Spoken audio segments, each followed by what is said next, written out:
Hallelujah. आइए हम सब प्रार्थना करते हैं। हमारे प्रेमी स्वर्गीय अनुग्रहकारी अच्छे और भले पिता परमेश्वर, हम आपको धन्यवाद देते हैं। धन्यवाद देते हैं हमारे अच्छे पिता, आपको आपके प्यार के लिए, आपकी महान उपस्थिति के लिए परमेश्वर, और जो योजनाएं आपने हमारे लिए बनाकर रखी हैं हमारी भलाई की, उनके लिए भी हम आपको धन्यवाद देते हैं।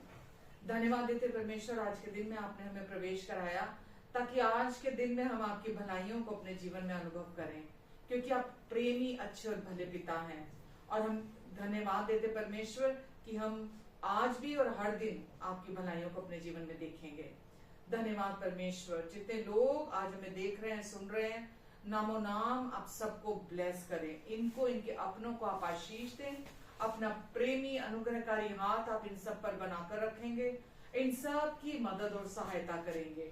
इनकी सारी जरूरतों को अपनी महिमा के उस धन से जो मसीह यीशु में आप पूरा करेंगे। हम सबकी सोच और समझ से ज्यादा, मांगने और प्रार्थना से भी अधिक आप सारी बातों को परफेक्टली हम सबके जीवन में पूरा करेंगे। मेरी भी आप मदद करेंगे परमेश्वर। मैं आपकी और ताकती हूँ, आप पर निर्भर होती हूँ परमेश्वर। और पिता, आप मेरे मन को, सोचों को, विचारों को, मेरे जीवन को अपनी महिमा का मार्ग बनाकर इस्तेमाल करेंगे। धन्यवाद यीशु, धन्यवाद देते हैं प्रभु। सारी महिमा हम आपको देते हैं, सारा धन्यवाद हम आपको देते हैं। Amen, amen and amen. Hallelujah. जय जय नाम यीशु नाम, गाऊं मैं सुबह हो शाम। जय जय नाम यीशु नाम, गाऊं मैं सुबह हो शाम। जय जय नाम यीशु नाम, गाऊं मैं सुबह हो शाम। बलहीन का सहारा, पापियों का दोस्त है तू। यीशु तू है कितना प्यारा, शब्द ना कैसे बताऊं। बलहीन का सहारा, पापियों का दोस्त है तू। यीशु तू है कितना प्यारा, शब्द ना कैसे बताऊं। जय जय नाम यीशु नाम, गाऊं मैं सुबह हो शाम। जय जय नाम यीशु नाम, गाऊं मैं सुबह हो शाम। तुझ में बना रहूं तो अमृत फल लाऊं मैं। गाऊं तेरी जय सदा तो तुझ सा बन जाऊं मैं। तुझ में बना रहूं तो अमृत फल लाऊं मैं। गाऊं तेरी जय सदा तो तुझ सा बन जाऊं मैं। जय जय नाम यीशु नाम, गाऊं मैं सुबह हो शाम। जय जय नाम यीशु नाम, गाऊं मैं सुबह हो शाम। तू ही है जो मुझको बुलाता, देता है जीवन जल। तेरी शक्ति पाऊं सदा और योजनाएं सफल हो जाए। तू ही है जो मुझको बुलाता, देता है जीवन जल। तेरी शक्ति पाऊं सदा और योजनाएं सफल हो जाए। जय जय नाम यीशु नाम, गाऊं मैं सुबह हो शाम। जय जय नाम यीशु नाम, गाऊं मैं सुबह हो शाम। बलहीन का सहारा, पापियों का दोस्त है तू। यीशु तो है कितना प्यारा, शब्द ना कैसे बताऊं। जय जय नाम यीशु नाम, गाऊं मैं सुबह हो शाम। जय जय नाम यीशु नाम, गाऊं मैं सुबह हो शाम। सच्चा नाम, अच्छा नाम, गाऊं मैं सुबह हो शाम। मीठा नाम, प्यारा नाम, गाऊं मैं सुबह हो शाम। गाऊं मैं सुबह हो शाम, गाऊं मैं सुबह हो शाम, गाऊं मैं सुबह हो शाम। आमेन, हालेलुया। प्रभु यीशु, हम आपको धन्यवाद देते हैं। आपका नाम सच्चा है, अच्छा है, मीठा है, प्यारा है। हर नाम से ऊंचा, हर नाम से बड़ा यीशु नाम है, जिस नाम से असंभव भी संभव हो जाता है। पिता, आपने हमें आज वो नाम दिया ताकि उस नाम के द्वारा हम जय का जीवन जी सके, हर दिन विजय में चल सके। और हम हर दिन आपके जय के उत्सव में शामिल किए गए हैं। और आप अपने प्रेम की सुगंध हमारे द्वारा चारों तरफ फैलाते हैं। पिता, हम इसके लिए आपको धन्यवाद देते हैं परमेश्वर, धन्यवाद देते हैं अच्छे पिता। Hallelujah, hallelujah, hallelujah. धन्यवाद देते हैं परमेश्वर, धन्यवाद देते पिता, धन्यवाद यीशु। नाम सिमर ले तू है मन मेरे, नाम सिमर ले तू है मन मेरे, तू आ यीशु दे नेड़े, तू आ यीशु दे नेड़े। नाम सिमर ले तू है मन मेरे, नाम सिमर ले तू है मन मेरे, तू आ यीशु दे नेड़े, तू आ यीशु दे नेड़े। तन दौलत तेरे नाल न जाने, तन दौलत तेरे नाल न जाने, नाल न जाने ए कर मन तेरे, नाल न जाने ए कर मन तेरे, तू आ यीशु दे नेड़े, तू आ यीशु दे नेड़े। पल दा पता नहीं कल दा क्यों सोचे, पल दा पता नहीं कल दा क्यों सोचे, कल नहीं होना तेरे नेड़े, कल नहीं होना तेरे नेड़े, तू आ यीशु दे नेड़े, तू आ यीशु दे नेड़े। नाम सिमर ले तू है मन मेरे, नाम सिमर ले तू है मन मेरे, तू आ यीशु दे नेड़े, तू आ यीशु दे नेड़े, तू आ यीशु दे नेड़े। आमेन, हालेलुया। प्रभु यीशु, हम आपको धन्यवाद देते हैं यीशु, अपनी भरपूरी से आपने हमें भरपूर कर दिया, अपने प्यार से, अपने जीवन से, अपनी ज्योति से, अपनी सामर्थ से, अपनी बुद्धि से आपने हमें भर दिया प्रभु यीशु। आज आपका फेवर हमारे जीवन के ऊपर है यीशु।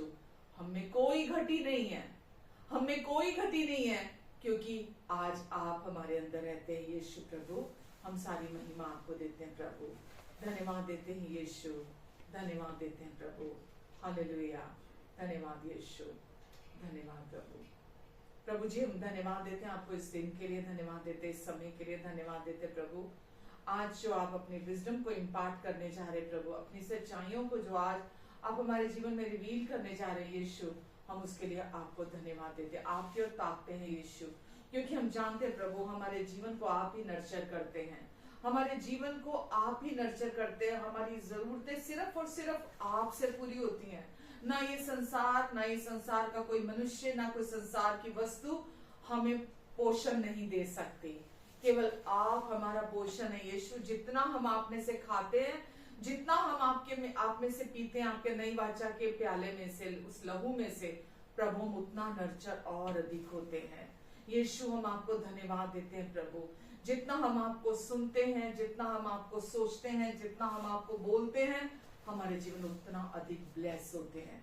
धन्यवाद देते हैं यीशु, हम आपको धन्यवाद देते हैं प्रभु। आज भी प्रभु हम आपको सुनने जा रहे हैं प्रभु, हम आपको सुनने जा रहे हैं। नई सोचें आप हमें देने जा रहे हैं, और हमारे भीतर गहराई में जो भी दुष्ट का काम है, आप उसे अपने वचन के जल के द्वारा धोकर हमें पूरी रीति से शुद्ध करने जा रहे हैं। हम आपको धन्यवाद देते हैं प्रभु। जो भी नकारात्मक सोचे हैं किसी भी व्यक्ति के जीवन में, जो भी डर, चिंता, एंजाइटी, दोष, शर्मिंदगी, जहां भी दुष्ट ने अपना काम शुरू किया है, यीशु मसीह के नाम से आज वो जड़ से उखड़ जाए। और प्रभु आज आपका वचन, आपके प्रेम का वचन इनके भीतर जड़ पकड़ेगा और प्रभु वो 30 गुना, 60 गुना, 100 गुना फल लेकर आएगा। हम सारी महिमा आपको देते हैं यीशु, क्योंकि आप हमेशा ऐसा ही करते हैं। Amen, amen, amen. Hallelujah, hallelujah, hallelujah. कैसे हैं आप सब? आशा करती हूँ सब बहुत अच्छे से होंगे। आप, आपका परिवार, आपके अपने प्रियजन सब प्रभु की भरपूरी में चल रहे होंगे। आमेन। तो जैसा आज का वचन हम शुरू करने जा रहे हैं, और हमने लास्ट वीक में भी देखा कि विश्वास क्या है, विश्वास करना क्या है, विश्वास करने का अर्थ क्या है। विश्वास जब हम करते हैं, उस जो वचन नई वाचा का हमें बताता है, तो वो विश्वास हमारे जीवन में कैसे काम करता है। और उन्हीं चीजों को आज हम फिर से थोड़ा देखेंगे, क्योंकि ये हमारे जीवन की नींव है, फाउंडेशन है, आधार है हमारे जीवन का। इसके बिना हम अपने जीवन को मजबूती से जैसा प्रभु की इच्छा है, जैसा वो हमारे लिए चाहते हैं, हम अपने जीवन को नहीं देख सकते। तो जैसा हम सब जानते हैं कि हमें वो विश्वास दिया गया है, और वो प्रभु यीशु मसीह ने क्रूस पर काम को पूरा कर दिया।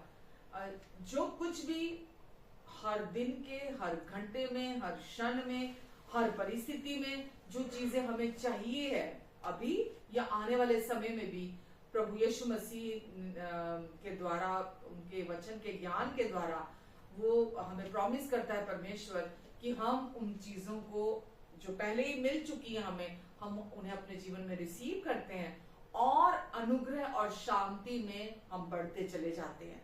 तो परमेश्वर ना केवल ये चाहते हैं कि हमारे पास सब कुछ हो जो भी हमें चाहिए, परमेश्वर चाहते हैं सब कुछ में परमेश्वर के राज्य से जो भी परमेश्वर ने हमें गिफ्ट्स दिए हैं, जो भी परमेश्वर ने चीजें हमें आशीषें दी हैं, हमारे पास हर चीज की भरपूरी हो। जैसा कि हम देखते हैं सृष्टि की उत्पत्ति के समय में, वहां हम पढ़ते हैं उत्पत्ति में कि वहां जो पृथ्वी है बेडोल और सुनसान पड़ी थी, और परमेश्वर का आत्मा वहां उस जगह पर मंडराता था, चारों तरफ अंधकार था, जबकि परमेश्वर का आत्मा भी वहां था।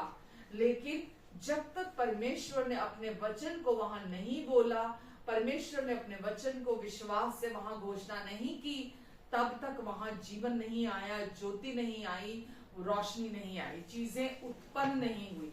लेकिन जैसे ही परमेश्वर ने अपने वचन को विश्वास से वहां बोला, परमेश्वर बोलते चले गए और चीजों की उत्पत्ति होती चली गई। और मैं आपका ध्यान इस बात पर ले जाना चाहूंगी कि पवित्र आत्मा वहां था, लेकिन क्योंकि परमेश्वर का वचन वहां नहीं था, इसीलिए पवित्र आत्मा अपने आप से कुछ नहीं कर पाए। पर जब परमेश्वर ने अपना वचन वहां भेजा, जैसे वचन वहां आया, पवित्र आत्मा वहां एक्टिवेट हो गए और वहां कार्य करना शुरू हो गया और सब कुछ बदल गया। हम सब वहां देखते हैं उत्पत्ति की पुस्तक में कि सारी चीजें वहां परमेश्वर के वचन के अनुसार हो गई। आमेन, हालेलुया। वैसे ही हम भी जब परमेश्वर के पास आते हैं, हमारे जीवन भी टूटे फूटे होते हैं ना, हमारे जीवन भी अंधकार में होते हैं, हम जी तो रहे होते हैं, जिंदा तो होते हैं हम, लेकिन ऐसा लगता है हम लाइफलेस है ना। उस जीवन के कोई मायने नहीं है। ये आप और मैं, हम सब अच्छे से जानते हैं जो मैं ये बात बोल रही हूँ। लेकिन जैसे ही हम फिर परमेश्वर का वचन हमारे पास आता है, कोई व्यक्ति हमें परमेश्वर का वचन बताता है, हम परमेश्वर का वचन सुनते हैं और हम उस वचन के साथ राजी होते हैं।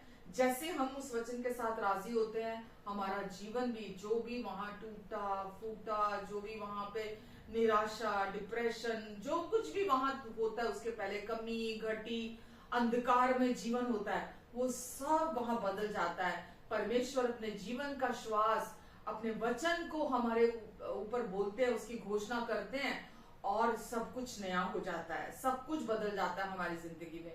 तो परमेश्वर का वचन वो पावर रखता है, वो सामर्थ रखता है कि जितना हम उस वचन को अपने लिए, अपने अंडरस्टैंडिंग में, अपनी समझ में, अपने ज्ञान में हम उसको अर्जित करते हैं, उसको अपने अंदर लेते हैं, हम जितना उसको अपने अंदर लेते हैं, रिसीव करते हैं, उतना वो हमारे जीवन को ट्रांसफॉर्म करता चला जाता है, बदलता चला जाता है। तो हमारा जीवन उतने ही मात्रा में, उस परिमाण में बदलता है जितना हम परमेश्वर के वचन को अपने जीवन में अनुमति देते हैं, अलाउ करते हैं। उसको हम अपनी सारी ज्ञानेंद्रियों के द्वारा, अपने देखने, सुनने, सूंघने, सोचने और महसूस करने की जो भी हमारी शक्ति है, हम जितना उसको अपने लिए रिसीव करते हैं, सब द्वारों से, सब दरवाजों से जितना हम उसको रिसीव करते हैं, उतना अधिक वो हमारे जीवन को ट्रांसफॉर्म कर देता है, हमारे जीवन को बदल देता है। आमेन, आमेन। लेकिन क्या होता है, हम विश्वासी होते हैं और विश्वास भी कर रहे होते हैं, लेकिन फिर भी हम जब विश्वास में आ जाते हैं, हमारा नया जन्म हो जाता है, फिर भी चलते चलते दुष्ट हमारे जीवन में ऐसी चीजों को लेकर आता है, ऐसी परिस्थितियों को, परीक्षाओं को लेकर आता है कि फिर से हम उसकी तरफ टेम्प्ट होकर, उन चीजों की तरफ, हम उन झूठ पर विश्वास करने के द्वारा जो वो बातें हमारे जीवन में लेकर आता है, जिनका कोई अस्तित्व नहीं, जिसका कोई आधार नहीं, जो कभी भी सच नहीं होगी हमारे जीवन में, वो उन चीजों को हमारे जीवन में लेकर आता है और हमें टेम्प्ट करता है। और हम जब इंक्लाइन हो जाते हैं उन बातों की तरफ, उसके झूठ की तरफ, हम वापस उस अंधकार को अपने जीवन में अनुभव करने लगते हैं, है ना। वचन में लिखा है जैसा कि इस संसार का जो ईश्वर बने बैठा है, दुष्ट, उसने लोगों के आंखों को अंधा कर दिया, पर्दा डाल दिया, ताकि सुसमाचार का तेजों में प्रकाश उनके मनों में ना चमके। तो वो ऐसे विचार लेकर आता है आपके पास। देखिए, जैसा हम बोलते हैं, डर जो है वो दुष्ट का विश्वास है। जब हमारे जीवन में डर आता है, दोष आता है या शर्मिंदगी आती है हमारे जीवन में, ये एंजाइटी है, डिप्रेशन, ये सब दुष्ट की चीजें हैं। जब भी हम संसारिक ज्ञान की तरफ झुकते हैं, इंक्लाइन होते हैं, ये चीजें हमारे जीवन में आने लग जाती हैं। लेकिन जैसे ही हम परमेश्वर के वचन की तरफ इंक्लाइन होते हैं, उस तरफ अपनी ज्ञानेंद्रियों को, उस तरफ हम अपने कानों को, अपनी आंखों को, अपनी सोचों को, अपने विचारों को उस तरफ लेके जाते हैं, तो हम जीवन का अनुभव करते हैं। तो ये हम पर डिपेंड करता है कि हम किस चीज को अपने जीवन में अनुमति देते हैं। जैसे ही परमेश्वर के वचन को हम सुनना शुरू करते हैं, वापिस से पवित्र आत्मा उस वचन के द्वारा हमारे जीवन में सब कुछ को नया कर देते हैं। अगर मैं सोचूं कि नहीं, मैं अपने जीवन को खुद संभाल लूंगी, मैं अपने जीवन को ठीक कर लूंगी पॉजिटिव थिंकिंग के द्वारा, है ना, अपने आप से सब संभाल लूंगी मैं, वो हो नहीं सकता। जब तक परमेश्वर का वचन आपके अंदर, वो परमेश्वर की समझ, उनके प्यार की समझ, उनके प्यार का ज्ञान आपके अंदर नहीं आता, तब तक पवित्र आत्मा आपके जीवन में काम नहीं करते। या मेरा कहने का मतलब है, अनुग्रह और शांति मल्टीप्लाई नहीं होते आपके जीवन में जब तक आप परमेश्वर के प्रेम को नहीं जानते। बाइबल कहती है परमेश्वर प्रेम है। जब तक आप परमेश्वर को प्रेमी परमेश्वर के तौर पर नहीं जानते, आप परमेश्वर को नहीं जानते, क्योंकि परमेश्वर सबसे पहले और परमेश्वर हर तरफ से प्रेम है। तो परमेश्वर के प्रेम की समझ रखना, परमेश्वर के प्रेम को अपने लिए जानना, उस प्रेम का ज्ञान होना, आपको उस प्रेम को अपने जीवन में अनुभव करना, आपके जीवन में चीजों को पूरी तरह से बदल देता है। जब आप ये जानते हो कि परमेश्वर कहते हैं कि क्रूस पर उन्होंने यीशु मसीह के द्वारा सब कुछ संभाल लिया, जब यीशु ने कहा पूरा हुआ, तो परमेश्वर ने सब कुछ को आपके जीवन में अच्छा कर दिया है।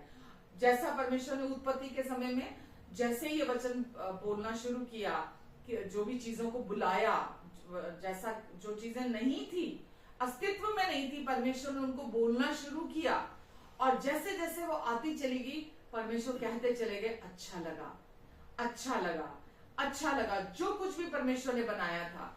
ऐसे ही आज जब हम परमेश्वर के वचन को अपने जीवन में लेते हैं, तो परमेश्वर के वचन के अनुसार जब हम अपनी सोचों को, अपने जीवन को बनाना शुरू करते हैं, तो सब कुछ अच्छा लगा, अच्छा लगा, अच्छा लगा। जो परमेश्वर ने तब बोला था, हमारे जीवन में सब कुछ अच्छा होने लगता है। आमेन। क्योंकि उन्होंने क्रूस पर अपनी महिमा से पहले ही सब कुछ को अच्छा कर दिया है, हमें अपने साथ एक कर दिया। ये सबसे बड़ी चीज हमारे लिए हुई है कि परमेश्वर ने क्रूस पर हमें अपने साथ हमेशा के लिए एक कर दिया। अब हम और परमेश्वर अलग अलग नहीं है।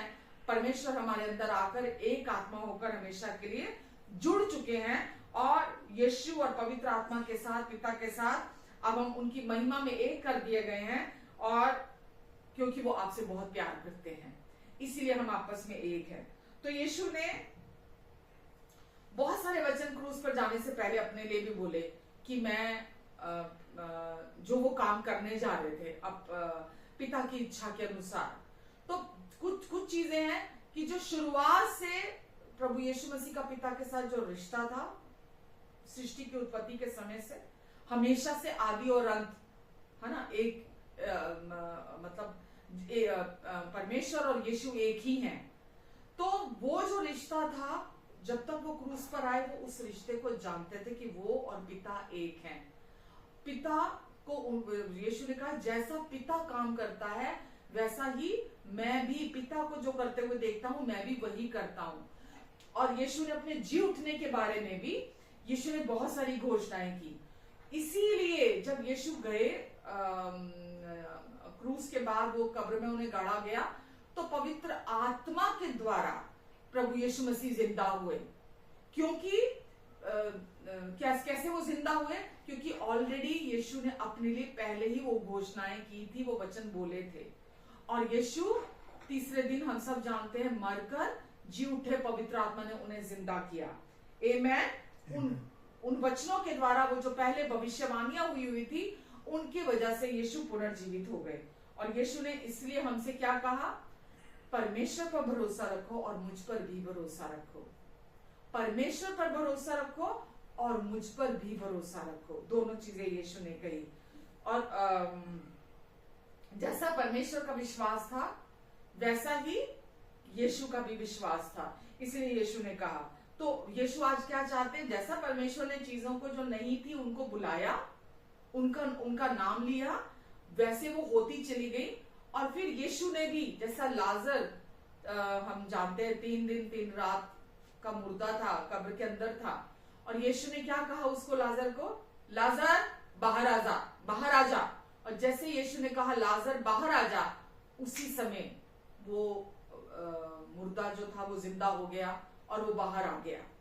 आमेन, हालेलुया। तो परमेश्वर भी क्या चाहते हैं कि आज हमारा भी विश्वास बिल्कुल वैसा ही हो जैसा उनका था और जैसा प्रभु यीशु मसीह का विश्वास था। तो जैसा वचन ने उत्पत्ति के समय में काम किया, जैसा वचन ने यीशु के द्वारा काम किया, बिल्कुल वैसा ही वो वचन आज सेम है। परमेश्वर चाहते हैं हम भी वचन को लें ताकि पवित्र आत्मा हमारे बिहार पर काम करे। आमेन, आमेन। तो जब आप वचन लेंगे तो सब कुछ अच्छा हो जाएगा। और जितनी भी अज्ञानता, जितना भी झूठ, जितनी भी धोखेबाजी है, जो दुष्ट हमारे मनों में भरता है आकर चालबाजी से, धूर्तता से, वो सारी की सारी हमारे जीवन से चली जाएगी। आमेन। यीशु ने अपना लहू हमारे संपूर्ण छुटकारे के लिए और पूरी चंगाई के लिए बहाया।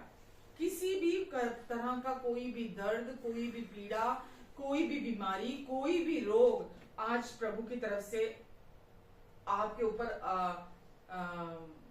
प्रभु की ओर से आपके जीवन में नहीं आती है, बल्कि प्रभु ने आपको इन सब के ऊपर अथॉरिटी दी है, इन सब के ऊपर अधिकार दिया है कि कोई भी सिम्टम आते हैं किसी भी प्रकार के, डर के, दोष के, एंजाइटी के, डिप्रेशन के, और भी कोई भी किसी प्रकार के आते हैं, जब आपके जीवन में नकारात्मक, आपके पास अथॉरिटी है आज। जैसा परमेश्वर ने बोला, जैसा यीशु ने बोला, आप भी आज बोलेंगे, मुंह खोलेंगे, आपके साथ, आपके लिए वैसा ही हो जाएगा।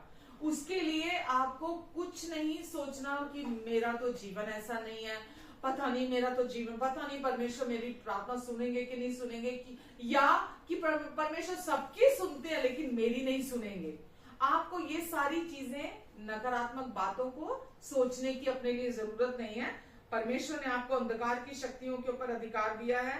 किसी भी अंधकार की शक्ति का आपके ऊपर अधिकार नहीं है।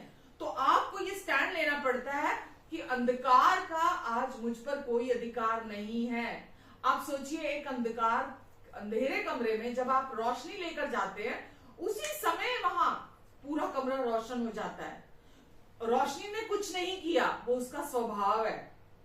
उसने कोई एफर्ट नहीं डाला। वो जैसे एक जगह पे जल रही थी वैसे ही वो दूसरे कमरे में लेके गए हम उसको, वहां का अंधकार पूरी तरह चला गया। आप भी वही ज्योति बना दिए गए हैं। आपके अंदर भी परमेश्वर ने अपने जीवन को, अपनी ज्योति को डाल दिया है। आप जहां भी जाकर खड़े होंगे, अपने बाहरी बिहेवियर को बिल्कुल ना देखें, या आपके सोचों में क्या चल रहा है क्या नहीं चल रहा उसके बारे में बिल्कुल ध्यान ना दें, क्योंकि वो आपकी नहीं है, दुष्ट की सोचें हैं। दुष्ट अपने बेकार की, फिजूल की बातों को आपके मन में भरकर आपको रोकना चाहता है, आपके रास्ते को में रुकावट डालकर आपकी गति को धीमा करना चाहता है। पर अगर आपको ये समझ में आ गया कि परमेश्वर ने मुझे अपना विश्वास दिया है, उनके विश्वास का आत्मा मेरे अंदर काम कर रहा है, उन्होंने मुझे अपनी ज्योति बनाया है, उन्होंने मुझे अपना पुनरुत्थान का जीवन दे दिया, वो जीवन जिसने यीशु को मुर्दों में से जिंदा किया था, आज वो जीवन मेरे अंदर आ चुका है, पवित्र आत्मा मेरे अंदर आ चुके हैं। मुझे केवल अपनी अथॉरिटी में खड़ा होना है। आप जब मिनी स्टेप्स भी लेना शुरू करते हैं ना, छोटे छोटे कदम उठाना शुरू करते हैं, परमेश्वर ऑनर करते हैं जब आप छोटे कदम भी उठाते हैं।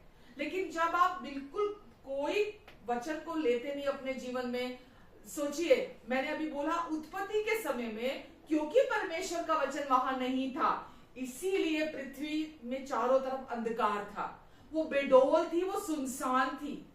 आप भी जब अपने आप को लेकर केयरलेस हो जाते हैं, आप वचन को प्रायोरिटी नहीं देते, आप संसारिक ज्ञान की तरफ ज्यादा जाते हैं, संसारिक शारीरिक ज्ञान की तरफ ज्यादा झुकाव आपका हो जाता है, तो आपका जीवन भी वैसा ही, आप अंधकार महसूस करने लगते हैं, आप वैसा ही कोई शेप नहीं आपकी लाइफ का, आपको लगता है कुछ अच्छा नहीं, सब बेकार है, कुछ नहीं बदलेगा, कुछ नहीं अच्छा होगा, आप ऐसा सोचने लगते हैं, क्योंकि दुष्ट आपके मन में अपने झूठ और धोखे को लेकर आता है, समझ रहे हैं आप। लेकिन आप उस झूठ और धोखे को अपने जीवन में बहुत टाइम तक नहीं अनुमति देंगे, जब आप परमेश्वर के वचन को लेकर खड़े होंगे। जैसे ही रोशनी अंधकार के कमरे में जाती है, उसी समय रोशनी हो जाती है, एक क्षण भर की भी देरी नहीं होती। आप ही जैसे ही वचन को लेकर खड़े होते हैं, विश्वास के वचन को, कि परमेश्वर, जैसा कि फॉर एग्जाम्पल कि परमेश्वर वचन कहता है आप मुझे बहुत प्यार करते हैं, और मैं भी आपके वचन पर विश्वास करती हूँ परमेश्वर कि आप मुझे बहुत प्यार करते हैं, क्योंकि आपने मेरे पापों के प्रायश्चित के लिए अपने इकलौते पुत्र को बलिदान कर दिया, ताकि मैं उद्धार पालूं, मैं आजादी पालूं, मैं पूरी तरह से एक नई सृष्टि बन जाऊं। मैं विश्वास करती हूँ जब आप मुंह खोलेंगे, जैसे ही मुंह खोलेंगे, अंधकार बना रह ही नहीं सकता वहां। दुष्ट आपके मन में विचार देता रहता है, ताकि आप वचन को ना सुने, वचन को ना सोचें, वचन को ना बोलें, क्योंकि जब तक आप वचन को सुनेंगे नहीं, सोचेंगे नहीं, बोलेंगे नहीं, कुछ बदलेगा नहीं। वो आपको सिर्फ ये इतना ही कर सकता है, अपने नकारात्मक विचार देकर आपको रोक सकता है कि आप वचन से ही डरने लग जाएं, आप वचन ही सुनना बंद कर दे, आप उस तरफ जाना ही बंद कर दे, क्योंकि वो आपको बोलेगा वचन से कुछ नहीं होगा, वचन से कुछ नहीं हो, क्योंकि वो जानता है जैसे ही आप वचन को लेकर खड़े होंगे उसको जाना पड़ेगा। तो वो सबसे पहले आपको यही रोकेगा कि वचन से कुछ नहीं होगा, तूने वचन नहीं सुनना, तूने वचन नहीं बोलना, तूने वचन नहीं सोचना। वो आपको उस चीज से रोकना चाहता है जिससे आपको पूरी आजादी मिलेगी। तो ये आपको समझने की जरूरत है कि परमेश्वर आपको प्यार करते हैं। पहला यूहन्ना में लिखा है अध्याय 4 में, सिद्ध प्रेम हर प्रकार के डर को दूर कर देता है। अगर किसी प्रकार का डर आपके अंदर है, तो परमेश्वर का प्रेम जितना आप सुनेंगे, वचन सुनेंगे, आपके अंदर से वो सारा डर चला जाएगा। समझ रहे हैं मेरी बात को? तो आपको परमेश्वर से दूर नहीं भागना, परमेश्वर के करीब जाना है आपको।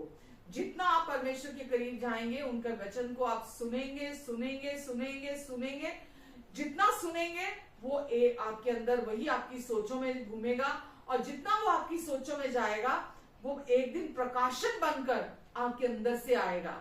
जब वो प्रकाशन बन के आपके अंदर से आएगा, बाहरी सारी चीजें बदल जाएंगी। आमेन। और सबसे पहला प्रकाशन है परमेश्वर के प्रेम का प्रकाशन, क्योंकि परमेश्वर प्रेम है। तो क्योंकि वो आपको बहुत प्यार करते हैं इसीलिए तो उन्होंने यीशु को भेजा। क्योंकि वो आपको बहुत प्यार करते हैं इसीलिए उन्होंने आपको अपनी धार्मिकता, अपनी पहचान में अपने साथ एक कर दिया। क्योंकि वो आपको प्यार करते हैं इसीलिए उन्होंने आपको पवित्र आत्मा से भरा है। सब कुछ उन्होंने इसीलिए किया क्योंकि वो आपको बहुत प्यार करते हैं। तो जब तक आप परमेश्वर के प्यार को ही नहीं जानते होंगे कि वो आपको कितना प्यार करते हैं, आपकी परमेश्वर की सच्चाइयों के साथ कैसे राजी होंगे, कैसे आपको पता चलेगा कि सच में परमेश्वर कितने अच्छे हैं, कितना प्यार करते हैं आपको। आमेन।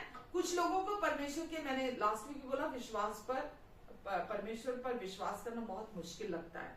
इसीलिए मुश्किल लगता है परमेश्वर पर विश्वास करना क्योंकि शारीरिक और सांसारिक ज्ञान को वो इतना ज्यादा अपना ध्यान दे देते हैं, इतना ज्यादा उसकी तरफ झुक जाते हैं कि जो वचन उनके अंदर गया होता है वो सारा उनके अंदर से चला जाता है। बाइबल में लिखा है ना कि दुष्ट उसे चोरी करके ले जाता है। जब आप उसको अपने मन में जगह देने शुरू कर देते हैं, वो आपके अंदर से वचन को चुरा कर ले जाता है, वचन वहां से चला जाता है। तो जब आप परमेश्वर के प्रेम के वास्तविक ज्ञान को जानना शुरू करते हैं, वो आपके जीवन का आधार होता है, वो आपके जीवन को संपूर्ण रीति से बदलने की सामर्थ्य रखता है। आमेन। इसलिए परिस्थितियां जब आती हैं, आपको उस समय पर भी परमेश्वर के वचन को अपने जीवन में स्थान देना है। कैसी भी भयंकर परिस्थिति क्यों ना हो, सब कुछ बदल सकता है। असंभव को संभव करने वाला विश्वास आज परमेश्वर ने आपके अंदर दिया है। तो परिस्थितियां जब भी आती हैं, किसी के जीवन में भी हमेशा अनुकूल परिस्थितियां नहीं रहती, एक जैसी नहीं रहती, सबके जीवन में परिस्थितियां बदलती रहती हैं। लेकिन अगर आप अपने आप को ये लत लगा लेंगे कि मुझे परमेश्वर के वचन के अलावा अपने सोचों में, अपने विचारों में किसी दूसरी चीज को स्थान नहीं देना, मुझे बस परमेश्वर के वचन को सुनना है, तो आप अपने मन में आजादी का जीवन जिएंगे पूरी तरह से। अगर आपके मन में डर, चिंता, दोष, शर्मिंदगी आ रहे हैं, है ना, तो ये सब कहां से आ रहे हैं? संसारिक ज्ञान के थ्रू आ रहे हैं। जो आप संसार का सिस्टम जो है, जब आप उसको अपना जीवन मानकर चलने लगते हैं, उसके अनुसार अपना जीवन बनाने लगते हैं, जो संसार का सिस्टम है, तो वो संसार का सिस्टम, उसको कौन चला रहा है? दुष्ट उनका उस सिस्टम का प्रभु बना बैठा है।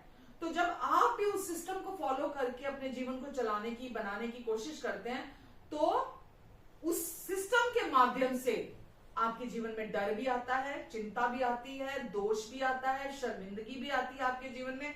ये सारी चीजें शारीरिक ज्ञान के माध्यम से थ्रू आती हैं। जैसा विश्वास और जीवन हमारे जीवन में कैसे आता है? परमेश्वर के वचन को सुनने से हमारे अंदर विश्वास एक्टिवेटेड होता है और हम जीवन का अनुभव करते हैं। ये परमेश्वर के ज्ञान को सुनने से आता है। अगर आप ये सोचो कि नहीं, मैं संसारिक सिस्टम के हिसाब से चलूंगा, लेकिन मेरा विश्वास भी काम करे और मैं जीवन को भी अनुभव करूं, तो ये दोनों चीजें नहीं होंगी। अगर आप संसारिक तरीके से प्रॉस्पर होना चाहते हैं, संसारिक तरीके से प्रॉस्पेरिटी हासिल करना चाहते हैं, तो आपके जीवन में डर भी आएगा, डिप्रेशन भी होगा, एंजाइटी भी आएगी, शर्मिंदगी, दोष, ये सब कुछ उसके थ्रू आता है संसारिक ज्ञान के द्वारा। तो आप आज, और वचन में लिखा है, ज्ञान तो घमंड उत्पन्न करता है पर प्रेम से उन्नति होती है। तो जितना आप संसारिक और शारीरिक ज्ञान अर्जित करेंगे, उतना आपके अंदर एरोगेंस भी आएगी, घमंड भी आपके अंदर आएगा कि हाँ, मैं तो ये भी कर सकता हूँ, मैं तो ये भी काबिल हूँ, अरे मैं तो काबिल हूँ, मैं तो ये भी कर सकता हूँ। परमेश्वर नहीं चाहते। परमेश्वर हमें वचन हमें बताता, हमारा जो पुराना मनुष्यत्व था, जो पहले संसार के सिस्टम से चलता था, वो अब पूरी तरह क्रूज पर कीलों से जड़कर खत्म कर दिया गया है। अब हम जो हैं, हम नया इंसान हैं जो परमेश्वर की धार्मिकता, सच्चाई और पवित्रता में सृजा गया है। अब इस नए मनुष्य को अगर आप संसार के सिस्टम के हिसाब से चलाना चाहोगे, वो नहीं ऑपरेट होगा। ये नया मनुष्य परमेश्वर के आत्मा के द्वारा ऑपरेट होने के लिए बनाया गया है, भीतर से ऑपरेट होने के लिए बनाया गया है। इसको आप संसार के सिस्टम के हिसाब से नहीं चला सकते, क्योंकि अब आप शारीरिक जन नहीं है, अब आप एक आत्मिक जीव हैं। आत्मिक जन है जो परमेश्वर के साथ ही खुश रह सकता है, परमेश्वर के साथ जुड़ा रहकर ही जीवन को अनुभव कर सकता है। आमेन। तो आज बहुत सारे लोग ऐसे हैं जो विश्वासी हैं, लेकिन फिर भी वो इस मतलब दुष्ट के, शैतान के ज्ञान के अनुसार अपने जीवन को ऑपरेट कर रहे हैं, राइट। क्योंकि शैतान का काम क्या है? आपको संसार के अनुसार और शरीर के अनुसार आपको फीड करना। वो आपको संसार के अनुसार हर टाइम फीड करता रहता है, कोशिश करता रहता है, और आपको शरीर के अनुसार फीड करने की कोशिश करता है कि आप आत्मिक रीति से ना बढ़े, आप सांसारिक और शारीरिक रीति से बढ़े। कि आज आप विश्वासी हैं, लेकिन दुष्ट आपको अभी भी आकर बोलेगा, अरे तुझे पवित्र बनना है, तुझे पवित्र जीवन जीना है। जबकि बाइबल हमें क्या बताती, वचन हमें क्या बताता है कि परमेश्वर ने हमें यीशु के एक ही बलिदान के द्वारा हमेशा के लिए पवित्र कर दिया है। जब तक आपको यही नहीं पता कि आप पवित्र बना दिए गए हैं, तो आप पवित्र जीवन जी नहीं सकते। जो पहले बन चुके हैं आप, पहले आपको वो जानना है। जब आप वो जान जाएंगे, अब आप पवित्र बन चुके हैं, तब आप में से वो पवित्रता ही उत्पन्न होगी आपके जीवन से। वो आपको बोलेगा कि तुझे बहुत सारे वचन कन्फेस करने हैं, तुझे कन्फेशन करने हैं बहुत सारे, राइट। वो आपको उकसाएगा। आपने अंदर तो भरा नहीं वचन, आपने वचन को सुना नहीं, वचन को सोचा नहीं। तो जब तक सुना नहीं, सोचा नहीं, वो वचन आपके मुंह से नहीं निकलेगा। लेकिन वो आपको उकसाता रहेगा कि तू वचन नहीं बोलता मुंह से, तू अंगीकार नहीं करता, देख तू अपने आप को विश्वासी कहता है, तो अब तू वचन अंगीकार नहीं करता। तो वो आपको हमेशा दोष लगाने आएगा, आप में क्या कमी है, आप में क्या घटी है, आप क्या नहीं कर रहे हैं, आपको क्या करना चाहिए, वो आपके पास आएगा। और आप सोचते रहेंगे कि शायद हाँ, मेरा जीवन तो ऐसा ही है, मेरा जीवन सही नहीं चल रहा, मैं तो सही नहीं चल रहा हूं, वाकई में मैं ऐसा ही हूं, जैसा वो आपको फील करने आएगा। वो आपको बोलेगा तुझे परमेश्वर की मिनिस्ट्री करनी है, तुझे चर्च में सेवा करनी है, तू कुछ नहीं कर रहा, तेरे पास तो टाइम ही नहीं है, तो तेरे को कैसे परमेश्वर ब्लेस करेंगे, क्योंकि तू तो सेवा ही नहीं करता। वो आपको इस चीज के लिए भी उकसाने के लिए आएगा। वो आपको बोलेगा तुझे आराधना करनी है, परमेश्वर प्रसन्न नहीं होंगे, क्योंकि तू आराधना नहीं करता, तू आराधना करेगा तो परमेश्वर प्रसन्न होंगे। ये भी वो झूठ बोलता है आपको। पर यीशु, देखो सबसे पहले मिनिस्ट्री की बात है, तो यीशु की मिनिस्ट्री भी तब शुरू हुई बाद में, जब यीशु ने परमेश्वर की ओर से भविष्यवाणी को सुना कि ये मेरा प्रिय पुत्र है जिससे मैं अत्यंत प्रसन्न हूं। जब यीशु ने ये सुना परमेश्वर की ओर से भविष्यवाणी कि ये मेरा प्रिय पुत्र है जिससे मैं अत्यंत प्रसन्न हूं, तब तक यीशु की मिनिस्ट्री शुरू नहीं हुई थी, यीशु की सेवकाई शुरू नहीं हुई थी। आप समझ रहे मेरी बात को? यीशु ने उसके बाद मिनिस्ट्री शुरू की। परमेश्वर उससे पहले ही यीशु से बिना सेवकाई के बहुत खुश थे, ठीक है। तो वो भी फ्रूट है, मिनिस्ट्री भी फ्रूट है जो परमेश्वर की ओर से हमारे जीवन में उत्पन्न होता है। तो आपको ये सारी चीजें जो मैं आपको बोल रही हूँ, आपको पहले स्थान पर नहीं करनी है कि आराधना करनी है। परमेश्वर को आपकी आराधना नहीं चाहिए। परमेश्वर आपकी आराधना की इंतजार नहीं कर रहे, क्योंकि उनके पास अनेकों स्वर्गदूत है, लाखों स्वर्गदूत है उनके पास, जो हर समय उनकी आराधना कर रहे हैं। आराधना हम करते हैं जब हमारी अंडरस्टैंडिंग यीशु के पूरा हुए कार्य के प्रति डेवलप होती है, जब हम परमेश्वर के प्यार को अंडरस्टैंड करने लगते हैं। वो आराधना ऑटोमेटिकली आपके मुंह से निकलती है, क्योंकि आपका अंदर भरा हुआ है। फिर वो जो मन की बहुतायत से मुंह बोलता है, वचन कहता है। तो जो हमारे अंदर हम पहले उसको भरते हैं, उसको सुनते हैं, भरते हैं, जो हमारे अंदर भरता है। और जब आप आराधना करते हैं, आराधना परमेश्वर के लिए नहीं करते हैं, आराधना आप अपने लिए करते हैं। परमेश्वर नहीं कह रहे आपको मेरी आराधना कर, मेरी आराधना कर, वो नहीं कह रहे आपको। परमेश्वर ने हमें आराधक बनाया। क्या लिखा है वचन में? परमेश्वर अपने लिए ऐसे आराधकों को ढूंढ रहे हैं जो आत्मा और सच्चाई से उनकी आराधना करें। तो जब तक आप पवित्र आत्मा से भरकर परमेश्वर के आत्मा की लीडिंग में आप परमेश्वर की सच्चाई को नहीं जानते, आप उस आराधना को अगर करते हैं तो वो या तो डर के द्वारा ऑपरेट चल रही होगी आपके जीवन में, या आपके इमोशंस के द्वारा आप आराधना करेंगे। परमेश्वर को वो आराधना की बात नहीं कर रहे हम आराधना क्यों करते हैं? ताकि हमारा फोकस, हमारा अटेंशन संसारिक ज्ञान और शारीरिक ज्ञान से हटकर जो चीजें हमें तंग कर रही हैं, जो चीजें हमें बॉदर कर रही हैं, हमारा वापस से फोकस और अटेंशन परमेश्वर की तरफ चला जाए। तो हम इसलिए आराधना करते हैं, ना कि परमेश्वर को खुश करने के लिए हम आराधना करते हैं। समझ रहे हैं आप? बहुत लोगों को ये बातें शायद सर के ऊपर से निकल जाए, लेकिन मैं आपके साथ वही शेयर करूंगी जो परमेश्वर की सच्चाई है।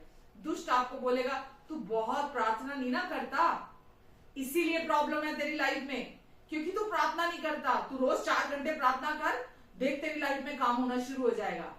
चलो किसी तरह से आपने 4 घंटे प्रार्थना करनी शुरू भी कर दी, वो बोलेगा 4 घंटे काफी नहीं है, अब से तू 6 घंटे प्रार्थना कर। फिर वो बोलेगा अब से तू 8 घंटे प्रार्थना कर, क्योंकि वो आपको उकसाना चाहता है कि कुछ भी काफी नहीं है। जबकि परमेश्वर हमें बताते हैं उनका अनुग्रह हमारे लिए काफी है। आमेन। उनका प्यार हमारे लिए काफी है। हमको सबसे पहले उस प्यार को अपने अंदर रिसीव करना है, ना कि हमें अपने सेल्फ एफर्ट करने हैं, हमें अपनी कोशिशें करनी है। परमेश्वर को स्वधार्मिकता से, अगर किसी चीज से नफरत है तो स्वधार्मिकता से परमेश्वर को नफरत है। परमेश्वर नहीं चाहते आप अपने सेल्फ एफर्ट्स के द्वारा कि आपने शारीरिक ज्ञान और संसारिक ज्ञान की ये शायद सही है, हाँ ये शायद सही है, आप कुछ भी करें। परमेश्वर चाहते हैं आप परमेश्वर की सच्चाई को जाने। सच्चाई आपको आजाद करेगी, आपको अजम्पशंस आजाद नहीं करती। आप अज्यूम करें कि शायद ऐसा तो नहीं, शायद वैसा तो नहीं, शायद ये तो नहीं, शायद वो तो नहीं। अजम्पशंस आपको आजाद नहीं करती हैं, आपके सेल्फ एफर्ट्स आपको आजाद नहीं करते हैं। लेकिन परमेश्वर कहते हैं मेरी सच्चाई तुम्हें आजाद करती है, और जिसे पुत्र आजाद कर देता है वो पूरी रीति से आजाद हो जाता है। दुष्ट आपको बोलेगा तू उपवास नहीं रखता, इसीलिए परमेश्वर तुझे आशीष नहीं देंगे। वो आपको बोलेगा कि तुझे यीशु जैसा बनना है, तू भले भले काम कर, तुझे भलाइयां करनी है, तुझे सबसे प्यार करना है, वो आपको उकसाएगा। और आप बिना प्रभु पर निर्भर हुए, बिना परमेश्वर के प्रेम को जाने कि वो आपको कितना प्यार करते हैं, आप लोगों को अपने एफर्ट से प्यार करना शुरू कर देंगे। आप लोगों को अपने एफर्ट से उनके लिए आप भले काम करने शुरू कर देंगे। और जब आपको वहां से वापसी में अप्रिसिएशन नहीं मिलेगा, जब आपको वहां से प्यार नहीं मिलेगा, जब आपको वहां से भलाई का सिला भलाई से नहीं मिलेगा, मैं आपको बताऊं ऐसी तगड़ी चोटें खाओगे, आप ऐसा ऑफेंडमेंट्स आपकी लाइफ में आएगी कि आपको लगेगा सारी दुनिया खराब है, सारी दुनिया बुरी है, सिर्फ मैं अच्छा हूं, सिर्फ मैं अच्छी हूं, क्योंकि मैं सबको बहुत प्यार करता हूं और मैं सबके लिए बड़े भले काम करता हूं। तो दुष्ट आपको हमेशा उकसाएगा कि आप शरीर में बढ़ो, आप संसारिकता में बढ़ो, लेकिन परमेश्वर आपको हमेशा सिखाएंगे कि तू मेरे प्यार में आराम करना चुन, तू यीशु के पूरा हुए कार्य में आराम करना चुन, तू रेस्ट करना चुन, क्योंकि जितना आप रेस्ट करेंगे उतना तेजी से अनुग्रह आपके जीवन से बहेगा।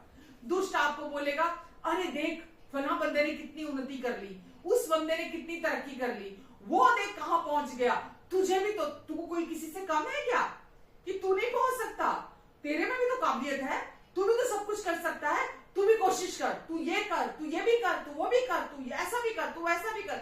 वो आपको हमेशा कुछ करने में लगा कर रखेगा। मैं आपको प्रियो बताना चाहूंगी, परमेश्वर का वचन कहता है जो कल्पनाएं वो आपके विषय करते हैं उन्हें केवल वो जानते हैं, और वो आपके हानि की नहीं आपके कुशल की हैं। अंत में वो कहते हैं मैं तेरी आशा पूरी करूंगा। तो परमेश्वर को आपका कोई एफर्ट नहीं चाहिए।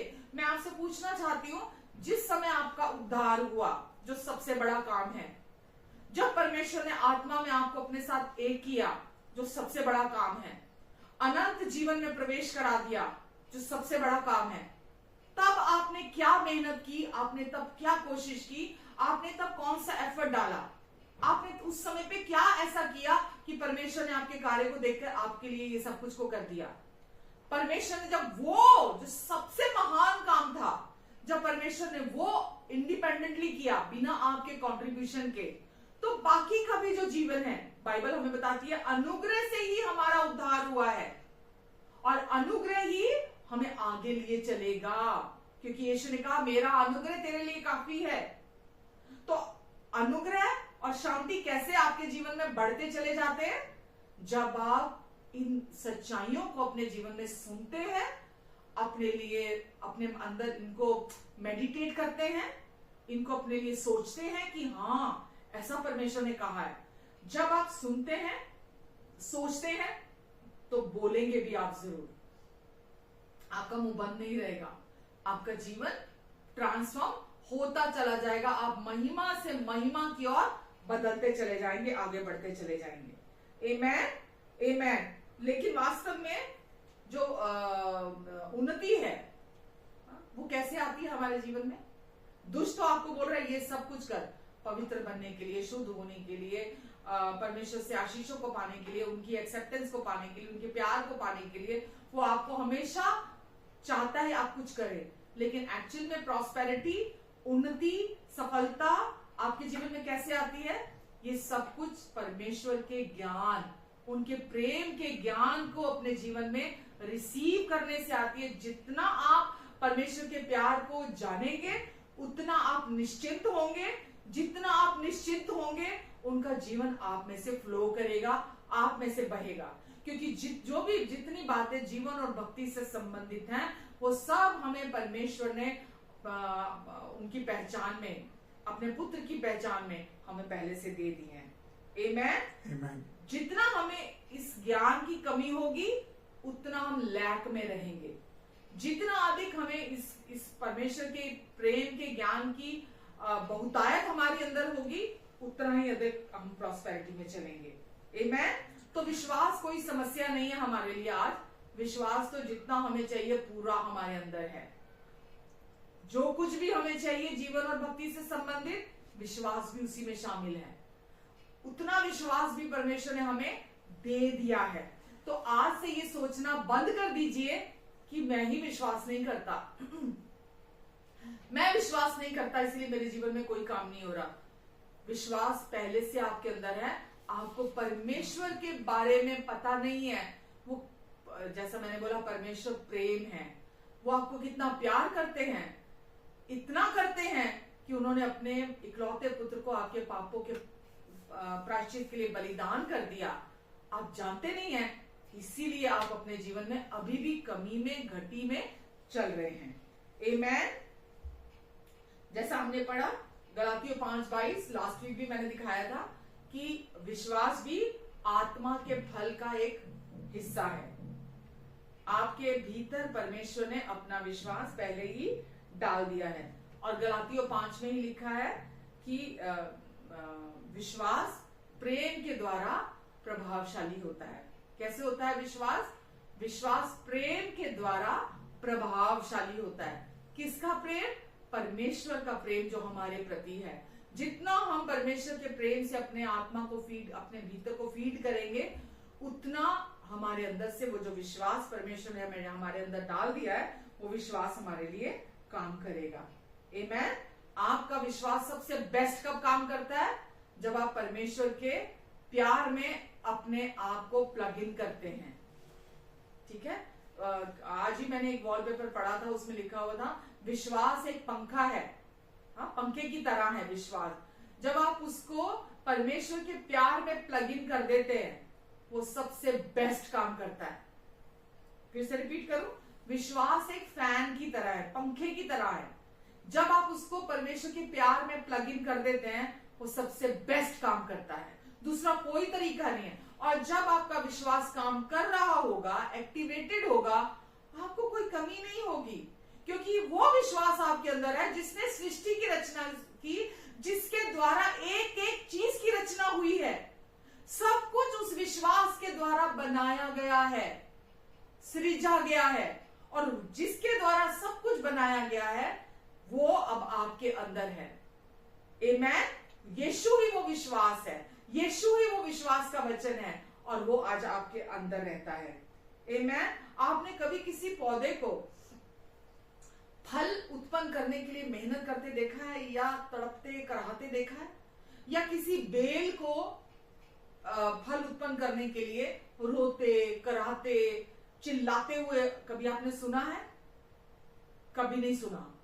अपने आप ऑटोमेटिकली, क्योंकि वो जड़ से जुड़ी हुई है, उसको पूरा पोषण मिल रहा है, उसको धूप हवा पानी खाद सारा पोषण जब तक उसको मिल रहा है, अपने आप टहनियां बेल फल उत्पन्न करते रहते हैं।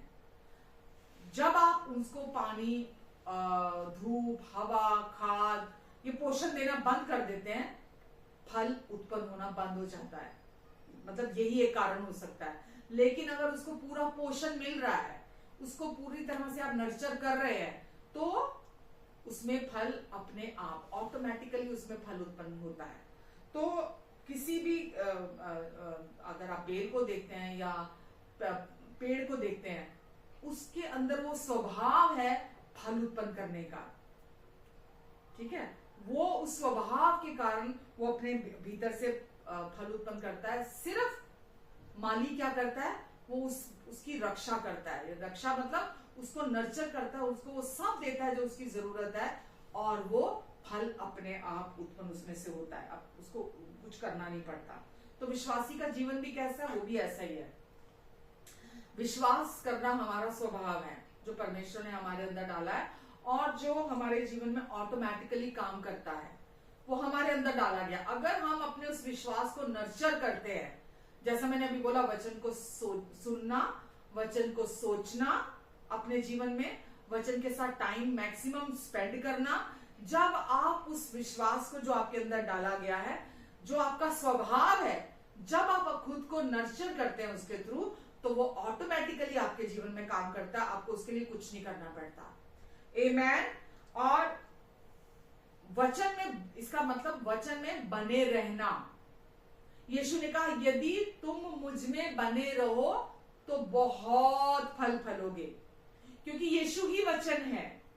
आमेन। अगर आप देखते हैं यूहन्ना 1:1, आदि में वचन था, वचन ही परमेश्वर था और वचन परमेश्वर के साथ था और वचन ही परमेश्वर था। और अगर आप, अभी तो टाइम नहीं है ज्यादा, यूहन्ना 15:1-7 आप घर जाके पढ़ना। उसमें लिखा है कि यीशु ने बोला, मैं दाखलता हूं और तुम मेरी डालियां हो। मैं दाखलता हूं और तुम मेरी डालियां हो, और जो मुझ में बना रहता है और मेरा वचन अगर यदि तुम में बना रहे तो तुम बहुत फल फलोगे।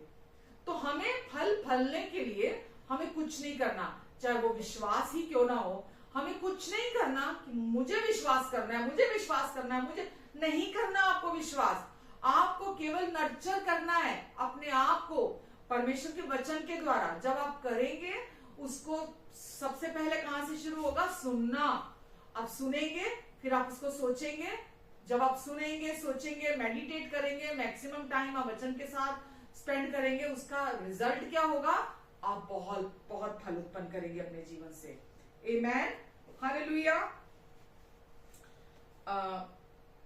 वचन में लिखा है मत्ती 6:24 में कि आप दो स्वामियों की सेवा नहीं कर सकते।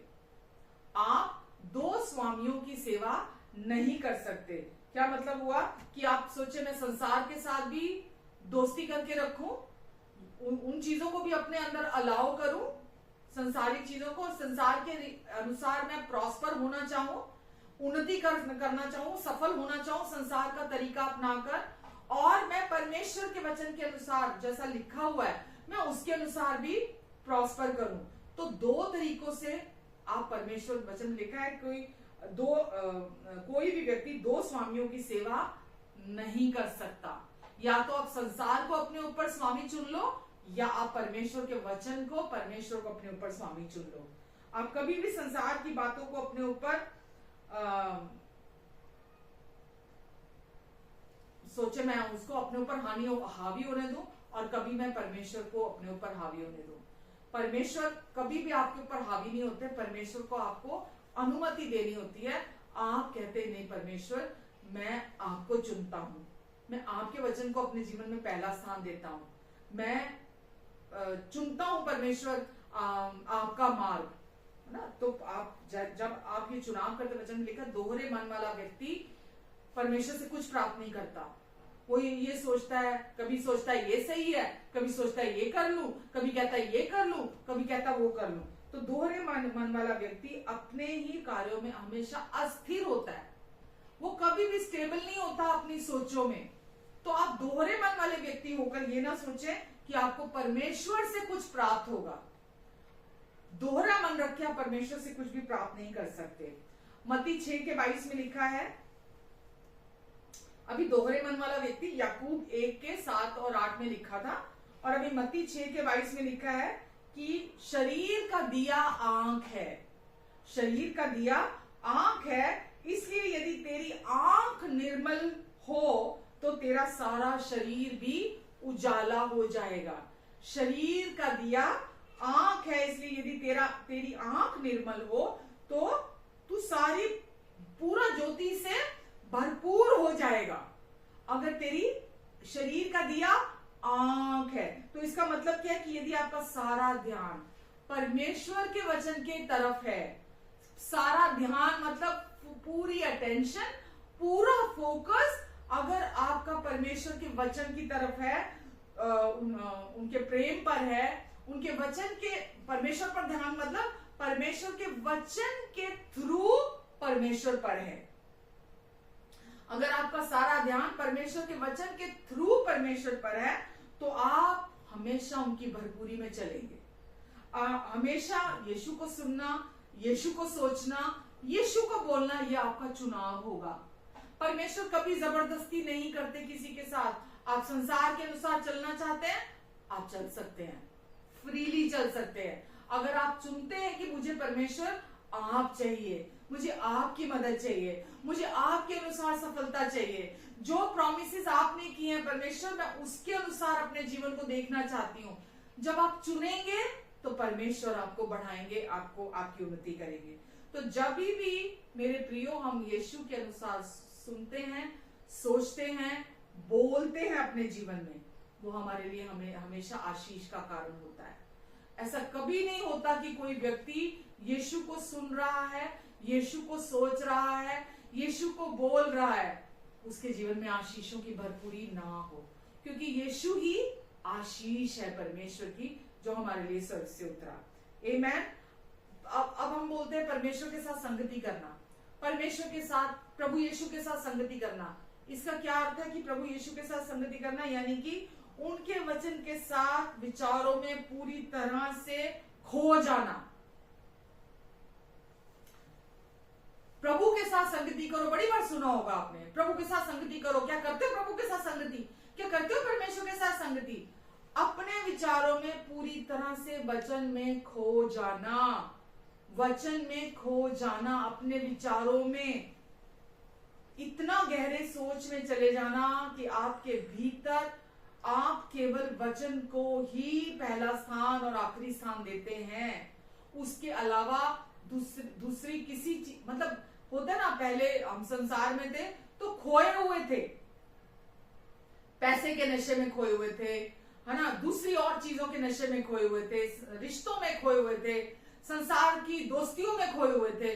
अभी प्रभु के साथ संगति करना मतलब उस वचन के साथ खो जाना, विचारों में खो जाना पूरी तरह से, यह है प्रभु के साथ संगति करना। तो आप केवल परमेश्वर, उनके वचन को अपने जीवन से उत्पन्न करेंगे। जब आप खो जाते हैं तो आपके अंदर पूरी तरह से ऐसा होता है, जज्ब कर लिया आपने वचन को, तो वही आपके अंदर से फिर उत्पन्न होगा। आमेन। वही, संसार के विचारों से परमेश्वर का जीवन उत्पन्न नहीं होता। अगर संसार के विचार आपके अंदर है, वो परमेश्वर के जीवन को उत्पन्न करने की सामर्थ्य नहीं रखते।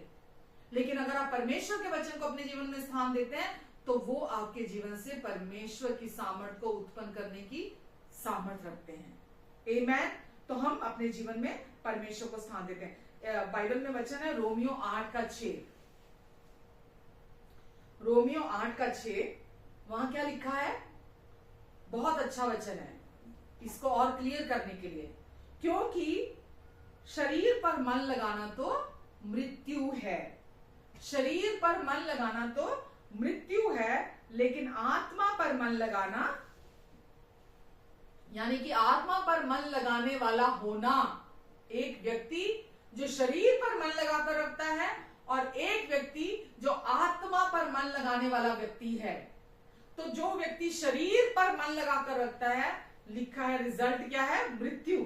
लेकिन वो दूसरा व्यक्ति जो आत्मा पर मन लगाने वाला व्यक्ति है, रिजल्ट क्या है? जीवन और शांति। अब इसका क्या अर्थ हुआ? इसका दोनों का मैंने लिखा है कि शरीर पर मन लगाना का मतलब है खुद को शरीर के अनुसार देखना और शरीर के अनुसार जीना, शरीर के अनुसार चलना। अपने आप को हम कैसा देखना? शरीर के अनुसार देखना। एक अपने आप को यह सोचना कि मैं एक शारीरिक व्यक्ति हूं, भूल जाना कि मैं प्रभु यीशु मसीह में हूं और मेरे को क्या मिला है नई पहचान। और आत्मा पर मन लगाने वाला होना का मतलब खुद को अपनी नई और आत्मिक पहचान में उसके अनुसार देखना।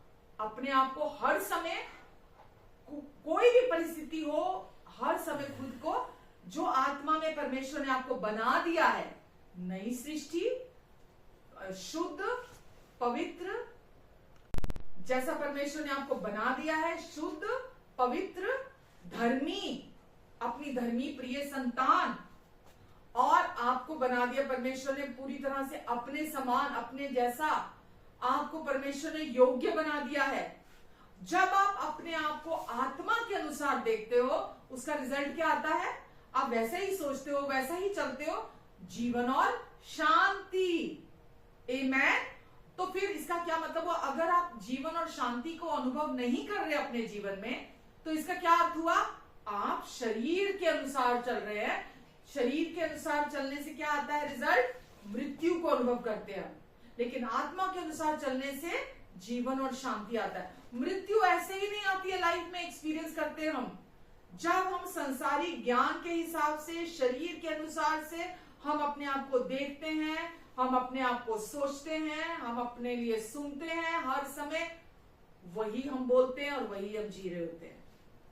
तो मृत्यु या बीमारी या डर या डिप्रेशन या कंडमनेशन, ये सब कुछ कब आता है? जब हम अपने आप को शरीर के अनुसार देख रहे होते हैं। जब हम सोचते हैं, अपने आप को ऐसे ही सोचते हैं जैसे दुनिया के दूसरे लोग हैं, मैं भी तो वैसा ही हूं। हम आज स्वर्गीय स्थानों में मसीह यीशु के साथ पिता के दाहिने हाथ पर बिठा दिए गए हैं। ये हमारा सबसे बड़ा सच है। और आज हम बिल्कुल परमेश्वर के स्वरूप और समानता में बनाकर उनके साथ एक आत्मा करके उनकी महिमा में जोड़ दिए गए हैं।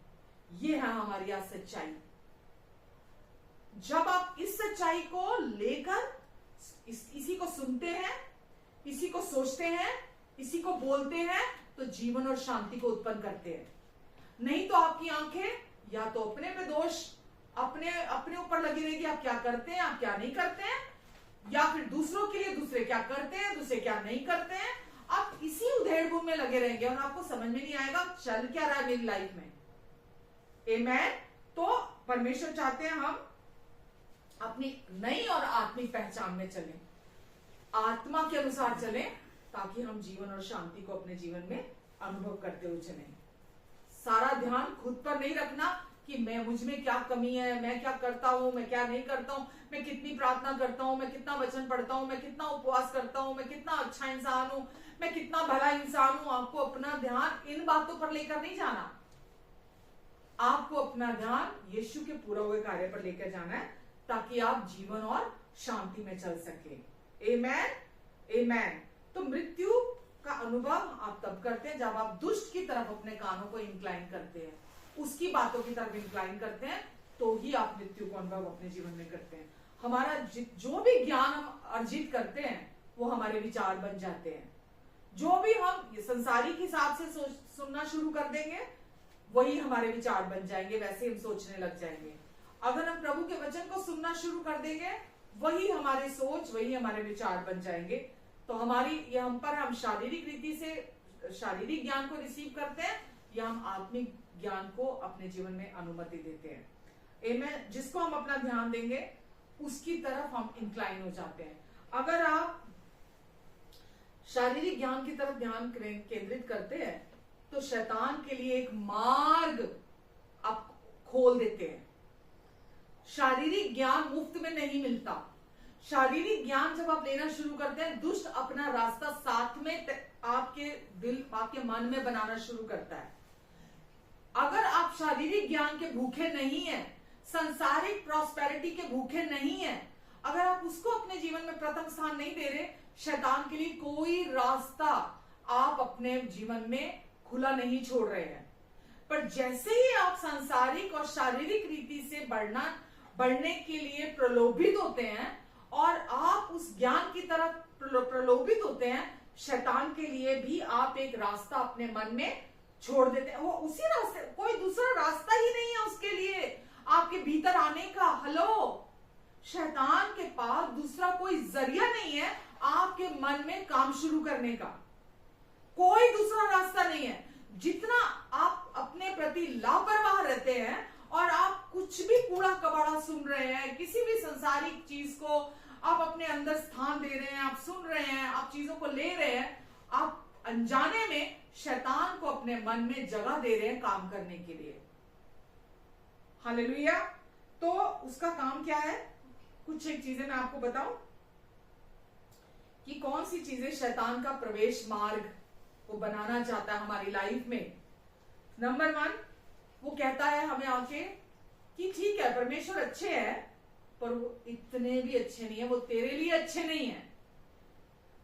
वो ये हमेशा से उसको सृष्टि की उत्पत्ति से वो केवल झूठ नहीं बोलता आया, वो सच में झूठ मिलाकर, धोखेबाजी क्या होती है? सच में झूठ मिलाकर बोलना। अगर पूरा झूठ कोई बोलता है ना तो पकड़ा जाता है, पर वो बहुत स्मार्ट गेम खेलता है। वो केवल झूठ नहीं बोलता, वो परमेश्वर के वचन की सच्चाई को लेता है और उसमें अपना झूठ मिलाता है और उसमें अपना झूठ मिलाकर व्यक्ति को गुमराह करने की कोशिश करता है। तो आपके जीवन में वो कैसे आपके काम करना चाहता है? परमेश्वर अच्छे हैं, लेकिन जैसे ये चर्च में बताते हैं इतने भी अच्छे नहीं है परमेश्वर। समझ रहे हो? दूसरा, पर ये कुछ एक चीजें है, बहुत तो मैंने नहीं लिखी, कुछ एक पॉइंट लिखे हैं। परमेश्वर सबके जीवन में काम करते हैं लेकिन वो तेरे जीवन में नहीं करते हैं क्योंकि तू इतना अच्छा नहीं है, तेरा जीवन इतना अच्छा नहीं है। तो वो परमेश्वर काम करते हैं, लोगों के जीवन में आशीष आती है, चमत्कार आते हैं, होता है वो, लेकिन तेरे लिए वो नहीं करेंगे। परमेश्वर ने तुझे छोड़ दिया है इसलिए अब तुझे ही कुछ करना पड़ेगा। वो नहीं सुनते तेरी प्रार्थना। अब उन्होंने तुझे क्योंकि छोड़ दिया है इसलिए तुझे ही ये करना पड़ेगा, ये करना पड़ेगा, ये भी करना पड़ेगा और ये भी करना पड़ेगा। तुझे ही अपना जीवन खड़ा करना पड़ेगा। तू, ये तो तेरा काम है, परमेश्वर नहीं करेंगे ये। तुझे सफल होने के लिए कुछ करना पड़ेगा।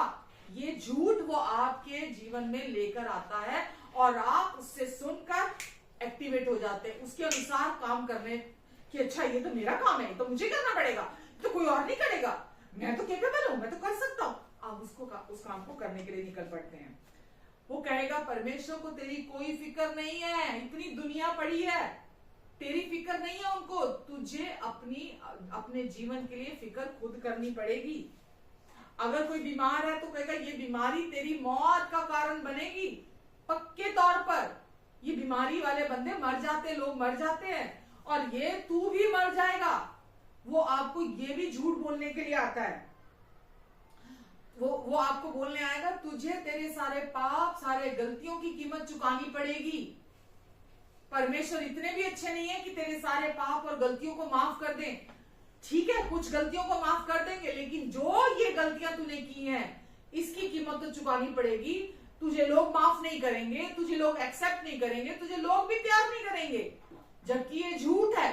जैसे ही आप परमेश्वर की तरफ देखते हैं, उनके वचन की तरफ, उनके प्रेम की तरफ, परमेश्वर लोगों के हृदय को भी चेंज कर देते हैं। वो वचन में लिखा है वो शत्रु को भी हमारा मित्र बना देते हैं। तो हम किसी भी चीज को लेकर डर नहीं आने देते अपने मन में, क्योंकि हमारे साथ परमेश्वर खड़े हैं। वचन में लिखा है जब परमेश्वर मेरी ओर है तो मैं किससे डरूं। जब प्रभु मेरा सहायक है तो मैं क्यों डरूं जब वो मेरा सहायक है तो। आमेन। अब वो आपकी और आपके लिए हमेशा खड़े हैं। वो आपको बोलेगा तेरे भविष्य में तेरे साथ अगर ऐसा हो गया, अगर वैसा हो गया तो तू क्या करेगा। तेरे आने वाले कल में देख तेरे साथ ये हो गया, हो जाएगा, तेरे साथ वैसा हो जाएगा, तेरे साथ ऐसा हो जाएगा, तो तू आज कुछ कर ले अपने भविष्य के लिए, क्योंकि अगर ऐसा हो गया तो, अगर वैसा हो गया तो। परमेश्वर ने हमारा भविष्य अपने हाथों में रखा हुआ है, और परमेश्वर ने हमारे कल को भी संभाल लिया, बीते हुए आज को भी संभाल रहे हैं, और आने वाले कल को भी वो संभालेंगे। ये उनका प्रॉमिस है, उनका प्रॉमिस है। तो हमें चिंता करने की जरूरत नहीं है। विश्वास अनदेखी वस्तुओं को देखते हुए चलता है, देखी हुई वस्तुओं को नहीं, अनदेखी को देखते हुए चलता है। वो आपको बोलेगा तू आज्ञाकारी नहीं है परमेश्वर का, तू पवित्र नहीं है, तेरे विचार अशुद्ध विचार है, इसलिए परमेश्वर तुझे प्यार नहीं करेंगे, तुझे स्वीकार नहीं करेंगे। अब तेरे जीवन में कुछ बाकी नहीं बचा, अब सब कुछ खत्म हो चुका है, कुछ नहीं बदलेगा तेरे जीवन में। वो आपको ऐसे शारीरिक तौर से आपको ऐसे फीड करने, आपको ऐसा भटकाने के लिए, आपको ऐसा भरमाने के लिए आएगा कि आप किसी विचार को तो ले लें, आप उसके किसी विचार के साथ तो राजी हो जाए, ताकि वो आपके मन में प्रवेश कर सके, ताकि वो वहां अपनी जगह बना सके। आपने एक झूठ ले लिया, एक झूठ के साथ राजी हो गए, उसके बाद वो झूठ की बुनती बंद नहीं करता, वो बुनता चला जाता है, बुनता चला जाता है, बुनता चला जाता है। सच के साथ झूठ, सच के साथ झूठ, सच के साथ झूठ बनाता चला जाता है आपके अंदर। आमेन, आमेन। रोमियो 16:19 कहता है,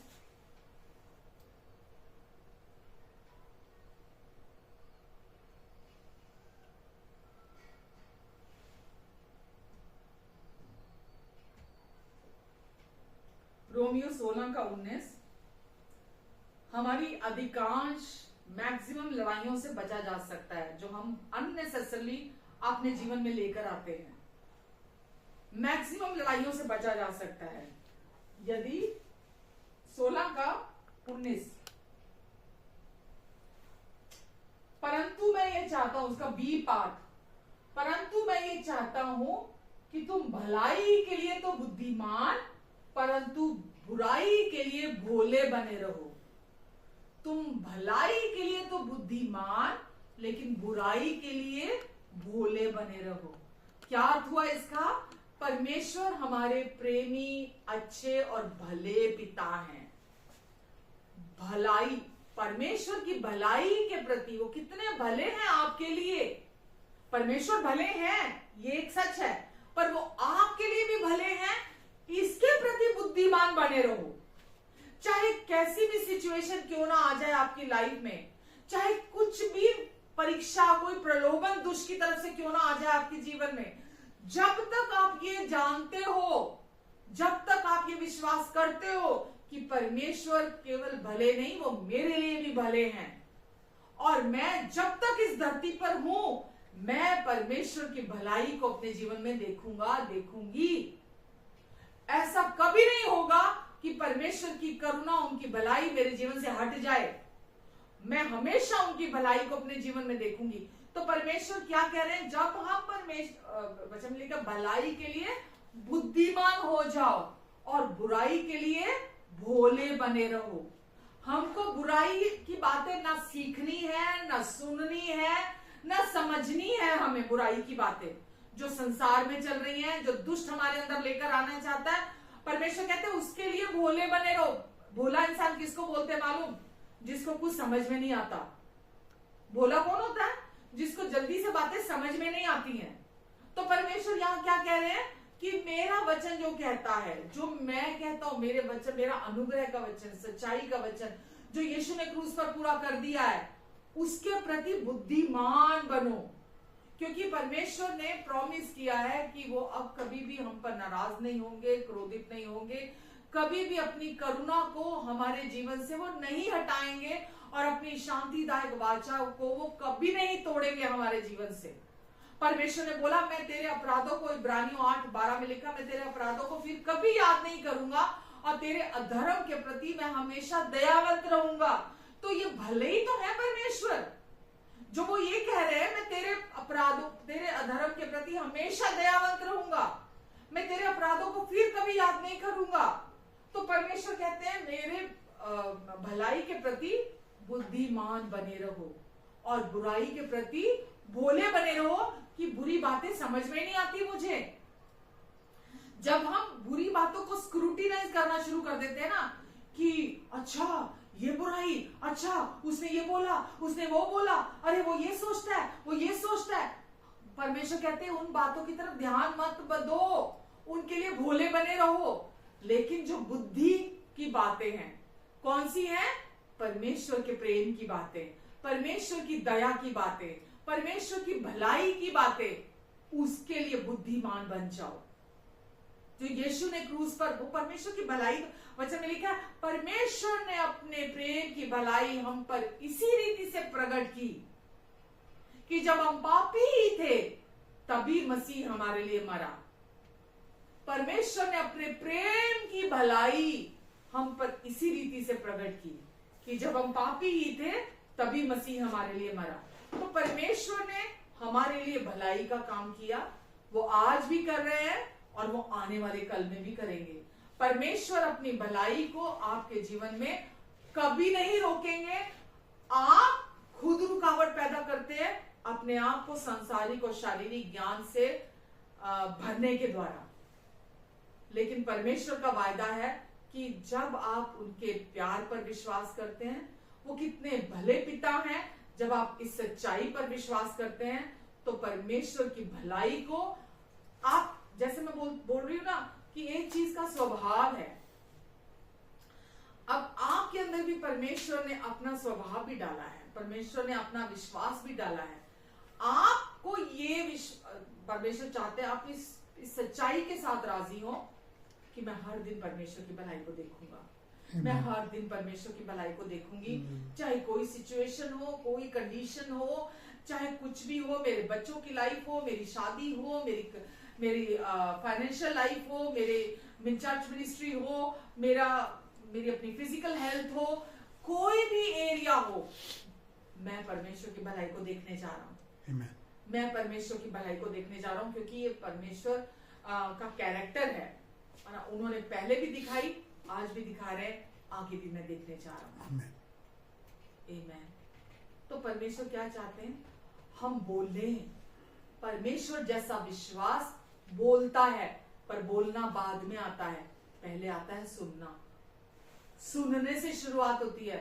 आपको मालूम है, अगर आप डिप्रेशन में हैं, अगर आपको बहुत ज्यादा एंजाइटी हो रही है, अगर आपके अंदर डर के विचार आ रहे हैं, अगर आप अपने अंदर कंडेम फील कर रहे हैं, अगर आपको बड़ा शेम फील हो रही है, गंदा फील हो रहा है, बड़ी शर्मिंदगी हो रही है कि जो कुछ भी आपके अंदर आ रहा है, आपको कुछ नहीं करना। आप अपने कमरे में, अपनी चेयर पर, अपने बेड पर, कहीं पर भी आप कंफर्टेबल है जो जगह, आप वहां बैठ जाइए और वहां पर वो वर्शिप लगाइए जो परमेश्वर के प्यार के विषय कहती है।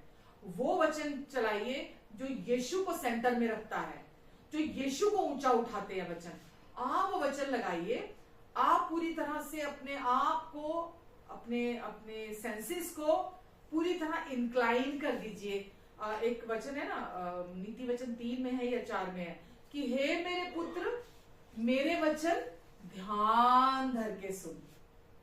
हे मेरे पुत्र मेरे वचन ध्यान धर के सुन, क्योंकि जब तू मेरे वचन ध्यान धर के सुनेगा, पूरे मन से सुनेगा, पूरे दिल से सुनेगा, तो वो तेरे पूरे शरीर के चंगा होने का और तेरे सफल होने का कारण बनेगा।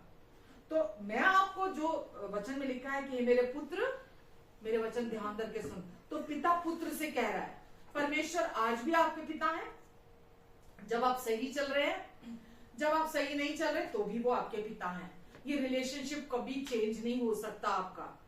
पिता और पुत्र का रिलेशन कभी भी कोई तोड़ नहीं सकता आपका।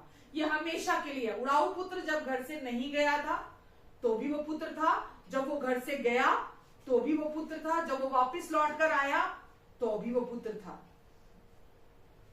आपको केवल इतना करना है, आपको कुछ एफर्ट नहीं करना, आपको सिर्फ वर्शिप को सुनना है अपने लिए, आपको सिर्फ वचनों को सुनना है अपने लिए, अपने संपूर्णता के साथ, ताकि वो आप अपने सोचों में वचन में खो जाएं। जब आप अपनी सोचों में वचन में खो जाएंगे तो यीशु मैनिफेस्ट होंगे, क्योंकि आपने अपना फोकस यीशु को दिया। तो आपके अंदर से मैनिफेस्टेशन होगा।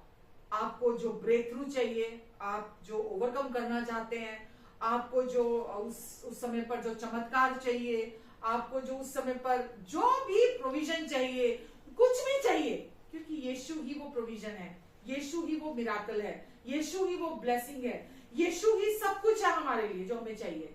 तो जैसे ही आप अपने विचारों में यीशु में खो जाएंगे, वचन के साथ एक हो जाएंगे, आपका पूरा ध्यान उस तरफ चला जाएगा, आप देखेंगे आपके बिहाफ पर वो फल अंदर से उत्पन्न होगा। वो विश्वास का फल आपके अंदर से काम करेगा, जो ऑलरेडी आपके अंदर है। उस परिस्थिति में, उस समय पर जो विश्वास आपको चाहिए वो आपके अंदर काम करेगा और आपके लिए चीजों को बदल देगा। आमेन। तो परमेश्वर जैसा विश्वास करना का मतलब ये नहीं है आपको कुछ करना। विश्वास करना का क्या अर्थ है? जो काम यीशु ने क्रूस पर पूरा कर दिया, आपको जो बना दिया, जो आपके लिए कर दिया, उस पर विश्वास करना। और वो कैसे आता है? सुनने से आता है। जितना आप सुनेंगे, आप ये परमेश्वर पर भी विश्वास करेंगे और यीशु पर भी विश्वास करेंगे, और आप उसे बोलेंगे। जो आप बोलेंगे, आप अपने जीवन में उसे होते हुए देखेंगे। वो एफर्टलेसली होगा, वो नेचुरली होगा आपके जीवन से। अगर आप पवित्र जीवन जीना चाहते हैं, नेचुरली होगा। आज्ञाकारी जीवन जीना चाहते हैं, हम सब जीना चाहते हैं, नेचुरली होगा। अगर आप चाहते हैं, कुछ भी करना चाहते, वो नेचुरली होगा आपके जीवन से, और आपको पता चल जाएगा कि ये मैं नहीं हूं, ये पवित्र आत्मा मुझ में से काम कर रहे हैं, ये परमेश्वर मुझ में से काम कर रहे हैं, ये मैं नहीं कर रहा, ये मैं नहीं कर रही। क्योंकि वो जो कुछ भी जीवन और भक्ति से संबंधित है, वो पहले ही हमें दिया जा चुका है। और जब हम अपना फोकस और अटेंशन यीशु की तरफ लेकर जाते हैं, जो यीशु ने क्रूस पर पूरा कर दिया, वो हम में से बहने लगता है। आमेन, आमेन। आज मैं यही रुकती हूँ और आशा करती हूँ कि आपने सीखा होगा, समझा होगा। और जो आज आपने सुना, आज इत्तफाकन आप ऑनलाइन नहीं है, हकीकत में विश्वास कीजिए, आज आप इत्तफाकन नहीं है। आज प्रभु चाहते थे आप आज का वचन सुने, और प्रभु चाहते हैं कि अब आप बिल्कुल वैसा चले, नई वाचा के अनुसार, भीतर से बाहर का जीवन, ना कि बाहर से भीतर का जीवन। भीतर से बाहर का जीवन यानी प्रभु के साथ जब आप संगति करेंगे, भीतर से बाहर का जीवन जिएंगे और असंभव को संभव होते हुए देखेंगे। आमेन। हम असंभव को संभव नहीं कर सकते, लेकिन प्रभु, उनका विश्वास जो हमारे अंदर है, वो असंभव को संभव कर सकता है। तो सारी चिंता, सारा बोझ, आज जो भी आपके अंदर चल रहा था, सब प्रभु को दे दीजिए। सॉल्यूशन की तरफ जाइए। जो हो गया, अभी तक बुरा हुआ, गड़बड़ हुआ, खराब हुआ, उसको फोकस नहीं करना। दुष्ट चाहेगा आप उस पर फोकस बनाकर रखें। प्रभु कहते सॉल्यूशन की तरफ जाओ। मुझसे सब कुछ हो सकता है, मैं सब कुछ कर सकता हूं। जिसने सब कुछ की सृष्टि की, वो आज आपके अंदर रहता है, और वो आपसे कह रहा है मुझसे सब कुछ हो सकता है। तो जब आप चुनाव करेंगे वर्शिप सुनने का, वचन सुनने का, कुछ नहीं करना इसके अलावा आपको। वर्शिप सुने, अपने कमरे में बैठकर कानों में ईयरफोन लगा लें आप, और वर्शिप जो प्रभु को ऊंचा उठाती है, आप वो वर्शिप सुने।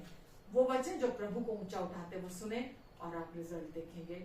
30 गुना, 60 गुना, 100 गुना आपके जीवन में रिजल्ट आएंगे। Amen. God bless you all. प्रेमी स्वर्गीय अनुग्रहकारी अच्छे और भले पिता परमेश्वर, मैं आपको धन्यवाद देती हूँ आज के इस वचन के लिए। मैं आपको धन्यवाद देती परमेश्वर, ये सीधे सीधे आपकी ओर से ये वचन मुझ तक पहुंचा, और मैंने आगे इन सबको वो वचन बांट दिया है। और पवित्र आत्मा जी, आप इस वचन के द्वारा हर एक के दिल में काम करेंगे, क्योंकि जहां वचन होता है वहीं आप काम करते हैं, और इनके दिलों में आपका वचन पहुंचा है, और अब आप इनके जीवन में रिजल्ट भी लेकर आएंगे। प्रभु, मैं आपको धन्यवाद देती हूँ यीशु। प्रभु, इनको, इनके अपनों को मैं आपके अनुग्रहकारी हाथों के नीचे देती हूँ। इन सब पर आप अपना अनुग्रहकारी हाथ बनाकर रखेंगे, इन सब के मुख पर अपने मुख के तेज को चमकाएंगे, इनके आने और जाने पर अपनी आशीष को ठहराएंगे, अपनी बुद्धि, अपने फेवर में आप इन्हें चलाएंगे। आपने इन्हें चुना ताकि आपकी जय में चल सके, महिमा से महिमा की ओर चल सके, और ये काम आपका है प्रभु। प्रभु, आप इनको, इनके परिवारों को मल्टीप्लाई करेंगे। आपका अनुग्रह और शांति भी इनके जीवन में मल्टीप्लाई होगा, क्योंकि अब ये आपकी नॉलेज में बढ़ रहे हैं। मैं आपको धन्यवाद देती हूँ। दुष्ट की हर गंदी चाल को मैं इनके जीवन से कैंसिल करती हूँ। प्रभु, आप दुष्ट के आरोपों से इनकी रक्षा करेंगे, अपने पंखों की आड़ के नीचे, परों के नीचे आप इन सबको कवर करके रखेंगे, अपने लहू के नीचे आप इनको और इनके अपनों को छिपा कर रखेंगे। आपकी बुद्धि, आपके फेवर में चलने में आप इनकी सहायता करेंगे। धन्यवाद देती परमेश्वर, धन्यवाद देती हूँ मेरे अच्छे पिता, आपको धन्यवाद परमेश्वर। आपकी महिमा इनके द्वारा प्रकट होगी, आपकी रोशनी इनके द्वारा दिखेगी, आपका प्रेम इनके द्वारा चमकेगा, आपका जीवन इनमें से प्रवाहित होगा प्रभु। और प्रभु, ये जहां भी जाएंगे आपके गवाह ठहरेंगे।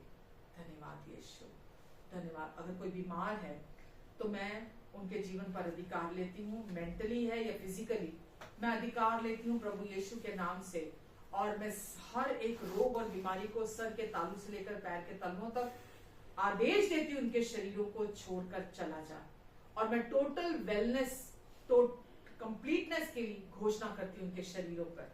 हर शरीर पूरी रीति से चंगा हो जा और संपूर्ण हो जा यीशु मसीह के नाम से। धन्यवाद यीशु। पूरे छुटकारे की घोषणा करती हूँ मैं इनके ऊपर, पूरे छुटकारे की, आपका अनुग्रह पर अनुग्रह, अनुग्रह पर अनुग्रह मैं इनके जीवन पर बोलती हूँ यीशु के नाम से। जो भी चीजें इन्हें परेशान कर रही हैं, मैं उन्हें आदेश देती हूँ यीशु के नाम से, इनके जीवनों से चली जाएं, और प्रभु ये आपकी जय में चलेंगे यीशु के नाम से। धन्यवाद प्रभु, चंगाई के लिए, छुटकारे के लिए, आपके अनुग्रह के लिए। धन्यवाद यीशु, धन्यवाद। आमीन।